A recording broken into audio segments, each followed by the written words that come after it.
Hello guys, welcome to Suprajapathulu YouTube channel. చాలా రోజుల తర్వాత మనం ఒక లాంగ్ వీడియోతో అయితే వచ్చాం. దానికి తోడు స్పెషల్ ఏంది అంటే మనం ఈ వీడియోలో హోమ్ మేడ్ పానీ పూరీస్తో పాటు ఎలా ప్రిపేర్ చేయాలి ఏంది మొత్తం ప్రాసెస్ అయితే చూద్దాము. ముందుగా మన ఛానల్ని ఫస్ట్ టైం చూస్తున్నట్టయితే వెంటనే సబ్స్క్రైబ్ చేసుకొని బెల్ ఐకాన్ ప్రెస్ చేయండి. ఇంక వీడియోలోకి అయితే వెళ్ళిపోదాం. ఫస్ట్ నేను యూజ్ చేసిన రవ్వ అయితే మా సైడ్ ఓలిగ రవ్వ అంటారు. సో ఆ రవ్వ యూజ్ చేశాను. ఆ రవ్వనైతే ఫస్ట్ నీట్గా జల్లి పట్టేసుకొని కొంచెం వాటర్ వేసుకొని సాల్ట్ వేసేసి దాని కన్సిస్టెన్సీ వచ్చేదాకా మంచిగా దాని పిండి అయితే కలపాలి. పిండి అంతా మెత్తగా అవ్వాలి, అంతవరకు కలుపుకోవాలి. నార్మల్గా ఓలికి అయితే కాస్త ఆయిల్ వేసి కలుపుకుంటాము. ఇది పానీపూరి కాబట్టి మెత్తగా వస్తుందేమో అని చెప్పి ఓన్లీ ఆయిల్ సాల్ట్ వేసి కలిపేశాను. మొత్తం ఎంతసేపు పట్టిందంటే ఆల్మోస్ట్ ఒక 10 minutes అలా నీట్గా కలపాలి. కొంచెం కొంచెం వాటర్ యాడ్ చేసుకుంటూ, ఓలిక రవ్వ కాబట్టి ఎక్కువ వాటర్ అయితే పీల్చుకుంటుంది. సో వాటర్ యాడ్ చేసుకుంటూ కలుపుతూ ఉండాలి. తర్వాత నీట్గా మెత్తగా అయ్యింది, విడిపోకుండా ఉంది అన్నప్పుడు తర్వాత పక్కన పెట్టేసుకొని ఒక 1/2 hour పక్కన పెట్టేస్తే నీట్గా మెత్తగా చపాతీ పిండిలాగా అయిపోద్ది. ముందుగా చెప్పాల్సింది ఏంటంటే ముందు ఒక్కసారి ఎప్పుడో ట్రై చేశాను 2 years 3 years బ్యాక్. అప్పుడు చాలా అంటే చాలా బాగా పూరీస్ అందు వచ్చాయి. ఇప్పుడు ఎలాగ వస్తుందో ఏమో అనే టెన్షన్తోనే స్టార్ట్ చేశాను. సరే ట్రై చేద్దాం కదా, ఇంట్లోనే ఎలాగో పుదీనా అంతా ఉంది అని చెప్పి ఇంకా స్టార్ట్ అయితే చేశాను. చూస్తున్నారు కదా ఎంత కష్టపడి దాన్ని విసుకుతున్నానో. పిండి రెడీ చేయడమే పెద్ద టాస్క్ అనమాట. అయినా మనం ఇంట్లో చేసుకొని తింటే వచ్చే సాటిస్ఫాక్షన్ బయటకు వెళ్ళి ఎంత డబ్బులు పెట్టినా రాదు కదా. అండ్ మనం ఇంట్లో చేస్తున్నామంటే హెల్త్కి హెల్త్ ఉంటుంది. నీట్గా మనం ఏ ప్రోడక్ట్ యూజ్ చేస్తున్నాం అనేది కూడా మనకు తెలిసిద్ది కదా. సో ఆ సాటిస్ఫాక్షన్ కోసం అయితే నేను ఇంకా ఈ పానీపూరి అయితే చేద్దాం అనుకున్నాను. ఇలాగో ఇంటి దగ్గర ఉన్నా కదా అని చెప్పి. సో ఇంకా పిండి విషయానికి వస్తే ఇలాగ మెత్తగా అవ్వాలి, అసలు క్రాక్స్ ఉండకూడదు. ఇంత నీట్గా వచ్చిన తర్వాత ఒక 1/2 hour అలా మూసి పెట్టేసి ఏదైనా బౌల్ కానీ అలాగా మూసి పెట్టేసి ఇంకా పక్కన పెట్టేస్తే అప్పుడు మంచిగా రెడీ అయ్యిద్ది పిండి అంతా. ఈ ఓలిగ రవ్వ ఏంది అంటే రవ్వ ఉంటుంది. ఇంకా అది అంటుకోవడానికి కాస్త టైం పట్టిద్ది, ఎక్కువ వాటర్ కూడా పీల్చుకుంటుంది. సో అందుకని కొంచెం కొంచెం వాటర్ వేసుకుంటూ కలుపుకుంటూ ఉండాలి. కలిపే కొద్దీ మనకి మెత్తగా వచ్చింది, వైట్గా అయ్యిద్ది పిండి. సో ఇంకా మా అమ్మ నేతృత్వంలో అయితే నేను ఈ పిండి అంతా కలిపేశాను. తర్వాత పానీకి కావాల్సింది చింతపండు, ఒక చేతి గుప్పెడంత చింతపండు తీసుకొని నానబెట్టేసుకున్నా ముందే. తర్వాత ఇంకా పుదీనా, పానీ కోసం పుదీనా కావాలి కదా. సో మా ఇంటి దగ్గరే ఒక చిన్న బకెట్లో అయితే వేసి ఉంటే పుదీనా దాన్నే తీసుకొచ్చాను. దాన్నే మొత్తం కోసేసి నీట్గా కడిగేశాను. ఫ్రెష్గా ఉంది. అది ఇంకా ఇప్పుడిప్పుడే వేసింది. సో చిన్నగా ఉంది ప్లాంట్ అయితే. సో కొంచెం నాకు కావాల్సినంత అయితే కోసుకొని దాన్ని క్లీన్ చేసి పక్కన పెట్టేశాను. ఇంకా తర్వాత అయితే ఇంకా ఇదంతా అయిపోయింది కదా అని చెప్పి ఇంకా ఫస్ట్ పూరీస్ అయితే రెడీ చేయాలి కదా. సో ఆ పూరీస్ కోసం అయితే పిండి కలిపేసి నీట్గా అనుకొని స్టార్ట్ చేశాను. పిండి తిక్కదాము అని. అలాగే రౌండ్గా వస్తాయి కదా, అదైతే ఇంట్లో అయితే మనం ఒక గ్లాస్ యూజ్ చేసుకుని రౌండ్గా తీసుకోవచ్చు. పెద్ద చపాతీ లాగా రుద్దేసి తర్వాత పక్కన కట్ చేసుకోవచ్చు. సేమ్ ఆ గ్లాస్తోనే ఇంకా కట్ చేసేస్తే మొత్తం స్మాల్ పూరీస్ లాగా అయితే వచ్చేస్తాయి. అండ్ నేను చేసిన మిస్టేక్ ఏంటి అంటే నాకు అర్థం కాలేదు. 2 years బ్యాక్ కదా చేశాను. సో నాకు ఇప్పుడు గుర్తుకులేదు. అండ్ యూట్యూబ్లో కూడా ఒక్కసారి కూడా వీడియో కూడా చూడలేదు. ఇంకెలాగో తెలుసు కదా, తెలిసిన ప్రాసెస్ మళ్ళీ ఏం చూడాలా అనే కాన్ఫిడెన్స్ అయితే స్టార్ట్ చేశాను. ఇంకా పిండి అంతా కలిపేశాను, అంతా మంచిగా ఉంది అని చెప్పి ఈ పిండి నేను రుద్దుతున్నాను. నార్మల్ పిండి వేసి రుద్దాను, అస్సలు రాలేదు. తర్వాత ఇంక ఇట్లా రావట్లేదు కదా అని చెప్పి కాస్త ఆయిల్ వేసి రుద్దితే నీట్గా వచ్చింది. ఇంకో విషయం ఏంటి అంటే నా మిస్టేక్ ఏంటి అంటే దీన్ని ఎంత పలుచగా ఒత్తితే అంత మంచిగా పూరీస్ అనేవి పొంగుతాయి. నాకు అది తెలియదు. నాకు అది తెలియక కొన్ని పలుచగా ఒత్తేసాను. తర్వాత ఇవి పొంగుతాయా లేదా, ఇంత పలుచగా చేస్తున్నా అనే డౌట్తోని మళ్ళీ కొన్ని లావు చేశాను, కొంచెం మందంగా చేశాను చపాతీలాగా. తర్వాత ఇంకా ఆయిల్లో వేస్తే కానీ తెలియలేదు. మనం ఎంత పలుచగా దాన్ని పిండిని ఎంత పలుచగా వీలైతే అంత పలుచగా రుద్దండి. అప్పుడు మంచి పూరీస్ నీట్గా బయట ఎలాగుంటాయి అంత పెద్దగా అయితే పొంగుతాయి. ఇక్కడైతే నాకు చాలా నవ్వు వస్తుంది. ఇప్పుడు చూస్తున్నాను కదా, నేను చపాతీలు రుద్దితే అది మళ్ళీ వెనక్కే వస్తుంది. దీంతో ఇట్లా అవ్వదు కదా అని చెప్పి నీట్గా నిదానంగా తీసుకొని అయితే చేయడం స్టార్ట్ చేశాను.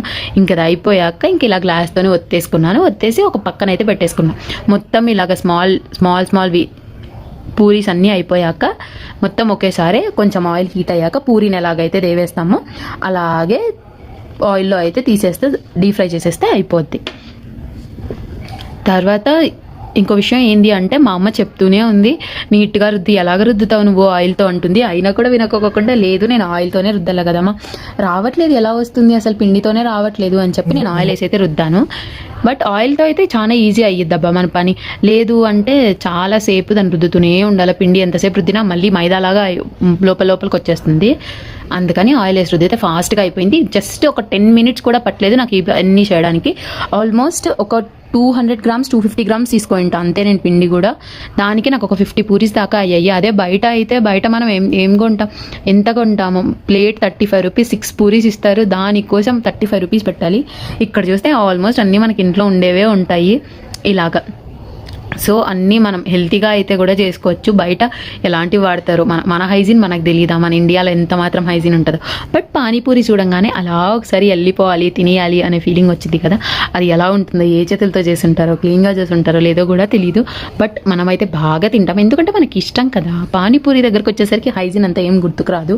ఇన్ఫ్యాక్ట్ నేను కూడా అంతే, బయట ఉన్నప్పుడు కన్ఫామ్గా తప్పదు కాబట్టి పక్కాగా బయట మంచిగా తింటాను, బాగుంది అనుకుంటూ. బట్ ఇంట్లో ఉన్నప్పుడు అట్లీస్ట్ వన్స్ ఏ వీక్, అట్లీస్ట్ వన్స్ ఏ మంత్ ట్రై చేయొచ్చు కదా మనం. ఈజీగానే ఉంటుంది కదా, చిన్నపిల్లలు ఉంటే ఈజీగా ట్రై చేయొచ్చు. అండ్ బయట దొరుకుతాయి రెడీమేడ్ పూరీస్, కానీ అవంతా అన్హెల్తీ కదా, పక్కా మైదాతో చేసేయే కదా. అండ్ ఆల్సో అవి ముందు ప్రిజర్వేటివ్స్ అలా యాడ్ కూడా చేస్తారు వాళ్ళు. సో మనమే మన చేతులతో చేసుకుంటే చాలా హ్యాపీ కదా. అవి ఎలా ఉన్నా టేస్ట్ అయితే మంచిగా వస్తాయి. సో ఫైనల్లీ నేనైతే పూరీలు ఆయిల్లోకి వేసాను. అప్పుడు నా గుండె లప్ అని కొట్టుకుంటుంది, ఇవి పొంగుతాయా లేదా అని. చూడండి, ఫస్ట్ వేసిన 2 మంచిగా పొంగాయి, మళ్ళీ చూస్తే ఇంకా అస్సలే పొంగట్లేదు. ఎందుకు మా పొంగలే అంటే, మళ్ళీ నువ్వు చిన్నగా చేయాలి కదా, ఎంత పలచగా చేస్తే అంత మంచిగా వచ్చింది అని చెప్పి అప్పుడు చెప్తుంది. మొత్తం రుద్దేసి నేను అన్ని ప్లేట్లోకి తీసుకున్న తర్వాత ఆయిల్లోకి వేసేటప్పుడు మా అమ్మని అడిగితే అప్పుడు చెప్తుంది, నువ్వు ఇలాగ చేయాలి కదా అని. ముందే చెప్పు ఉండాలి కదమ్మా, ఇప్పుడు ఎట్లా చేసేదాన్ని అంటే, ఇంక సర్లే ఏం కాదులే అట్టే చెయ్యి, ఇప్పుడు నేను రుద్దిస్తా అంటుంది. ఆల్రెడీ పూరీలాగా ఉన్నాయి, అవి ఇంకా పెద్ద పూరీలు అయిపోతాయమ్మా, వద్దులే అట్లే ఉన్నిలే అని చెప్పి లాస్ట్కి ఫైనల్గా అన్నీ కాల్చేసాను. ఇలాగైతే వచ్చాయి, సగం పొంగాయి, సగం పైగా పొంగలేదు. బట్ క్రిస్పీగా ఉన్నాయి, టేస్ట్ అయితే సూపర్గా ఉన్నాయి. మామూలు పూరి ఎంత బాగుంటుందో అంత బాగున్నాయి. అండ్ ఇక్కడికి వచ్చేసరికి ఇంకా ఆలు అయితే బాయిల్ చేసేసా. తర్వాత ఇంకా పచ్చిమిర్చి, పుదీనా అండ్ సమ్ సాల్ట్ అయితే యాడ్ చేసేసి మొత్తం మిక్సీ అయితే పట్టేసా. నేను ఏం యాడ్ చేయలేదు, నా దగ్గర కొత్తిమీర కూడా లేదు. బట్ చాలా టేస్ట్ వచ్చింది. అల్లం కూడా యాడ్ చేసా, కొత్తిమీర కూడా లేదు, కానీ దాని మొత్తం ఫ్లేవర్ అంతా పుదీనానే ఎన్హాన్స్ చేసింది. And taste it's too good. ఇంకా పానీ అయితే ప్రిపరేషన్. ఇప్పుడు పానీలోకి పెద్ద టాస్క్ ఏంటంటే చింతపండు నీట్గా తీయడం. ఆ చింతపండు తీయడానికి నేనైతే మొత్తం చుట్టంతా కిందంతా రచ్చలేపేసా. మా అమ్మ ఎందుకు అట్లా చేస్తున్నావు అని చెప్పి తిడుతుందో పక్కన నుండి. అయ్యో రావట్లేదు మనకు, అసలు అంతా కింద పడిపోతుంది అంటే మళ్ళీ పెద్ద దాంట్లో వేసుకో అని చెప్పి అప్పుడు పెద్ద దాంట్లో తీసుకొని మళ్ళీ దీంట్లో తీసి దాంట్లో చేసి అన్నిసార్లు 2 సార్లు వడగట్టుకొని అట్ట చేసి అప్పుడు లాస్ట్కి అయితే చింతపండు గుజ్జు అయితే తీసాను. ఇంత కష్టమా చింతపండు గుజ్జు తీయడం, ఇంత కష్టమా అనే ఫీలింగ్ వచ్చింది నాకు. ఎలాగైతేనేమి చింతపండు గుజ్జు అయితే తీసేసి ఇంకా దాంట్లోకి వాటర్ అయితే యాడ్ చేశాను. వాటర్ యాడ్ చేశాక కాస్త సాల్ట్ వేసుకొని ఇంకా పుదీనా పేస్ట్ ఉంది కదా, ఆ పుదీనా పేస్ట్ని కూడా యాడ్ చేసుకొని ఇంకా కొంచెం టేస్ట్ చూసుకుంటే సాల్ట్ సరిపోలేదు, అందుకని సాల్ట్ యాడ్ చేసా. ఫస్ట్ అయితే ఆ కారం పుదీనా ఎక్కువైతుందేమో అని చెప్పి కొంచెమే వేశాను. తర్వాత మళ్ళీ టేస్ట్ చూసే అంతా ఉత్త చింతపండు పులుసు స్మెల్ టేస్టే వస్తుంది, పర్లేదు యాడ్ చేయొచ్చు, స్పైసీగా ఉంటే బాగుంటుంది అని చెప్పి మళ్ళీ మొత్తం యాడ్ చేసేసి కాస్త వాటర్ వేసేసి సాల్ట్ కూడా అడ్జస్ట్ చేసుకున్నా. ఇంకా ఈ పానీ అయితే ఫుల్ రెడీ అయిపోయింది. జస్ట్ 5 మినిట్స్లో అయితే పానీ రెడీ చేసుకోవచ్చు, ఎక్కువ కష్టం ఏం కూడా కాదు.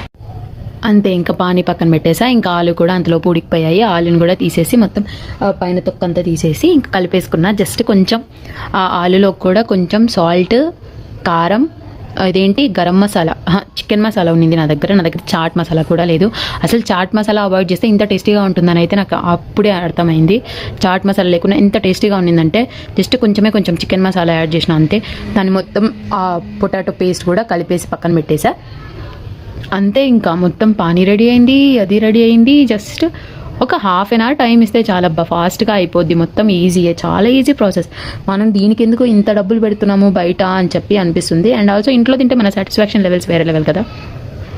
మంచిగా ఇంకా మొత్తం అయితే రెడీ అయిపోయింది. అండ్ ఇంకొక విషయం చెప్పాల్సింది ఏంటి అంటే, ఈ పానీపూరితో ఛాలెంజ్ కూడా ఒక వీడియో లాగైతే మీకు నెక్స్ట్ వీడియోలో అయితే పోస్ట్ చేస్తాను.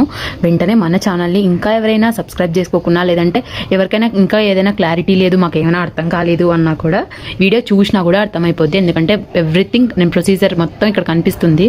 అండ్ మీకు కావాలి అంటే డిస్క్రిప్షన్లో కూడా ఏమేమి యూజ్ చేశానని చెప్పి యాడ్ చేస్తాను. మన పానీపూరి వీడియో మీకు నచ్చినట్లయితే వెంటనే లైక్ చేసి షేర్ చేసి అండ్ ఫస్ట్ అయితే సబ్స్క్రైబ్ అయితే చేసుకోండి అబ్బా, అస్సలు మర్చిపోకండి. నా ఈ స్మాల్ యూట్యూబ్ ఛానల్ని సబ్స్క్రైబ్ చేసి సపోర్ట్ చేయండి అబ్బా, మన రాయలసీమ బిడ్డని. అలాంటప్పుడు సబ్స్క్రైబ్ చేయకుంటే ఎట్టా, సబ్స్క్రైబ్ చేసుకుంటారా రే. నెక్స్ట్ వీడియోలో అయితే కలుద్దాం, బాయ్.